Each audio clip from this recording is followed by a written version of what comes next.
अब बेटा यहाँ पर 3 क्रॉस 3 की एक मैट्रिक्स गिवन है और एक ये रिलेशन गिवन है इस क्वेश्चन में, ठीक है। One relation has been given.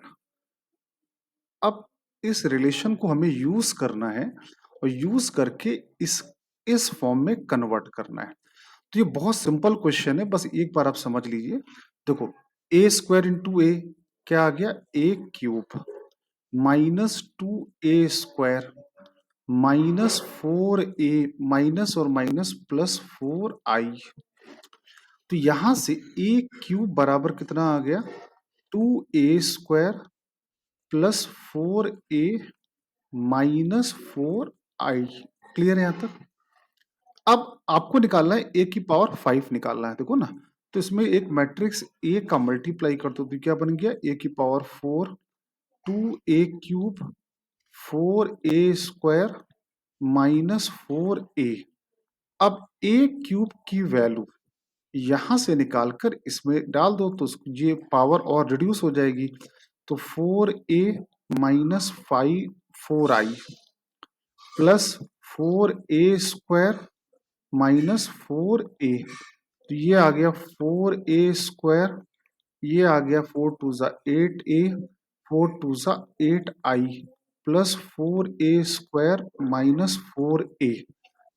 Correct है यहां तक।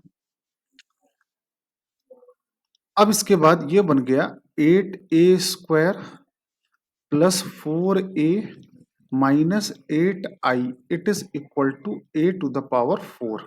अब इसमें एक बार a का और मल्टीप्लाई कर दो तो अगेन वही प्रोसेस रिपीट कर दें, 8a³ 4a² -8a। और a क्यूब की वैल्यू यहां से क्या आएगा, 2a² +4a -4i +4a² -8a। तो कितना आ गया, 16a² 32a 32i +4a² -8a। तो 16 और 4 20, 20a² 32 में 8 गया, 24a -32i। करेक्ट। अब गौर से देखिए तो इसी फॉर्मेट में कन्वर्ट हो गया है, ये बराबर a की पावर 5। तो यहां से अगर वैल्यू देखें तो अल्फा की वैल्यू 20 आ रही है, बीटा की वैल्यू 24 आ रही है और गामा की वैल्यू -32 आ रही है।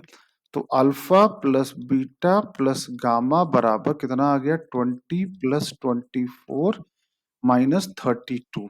तो ये आया 44 -32 और ये आ गया answer is 12। I think logic सबको समझ में आ गया होगा।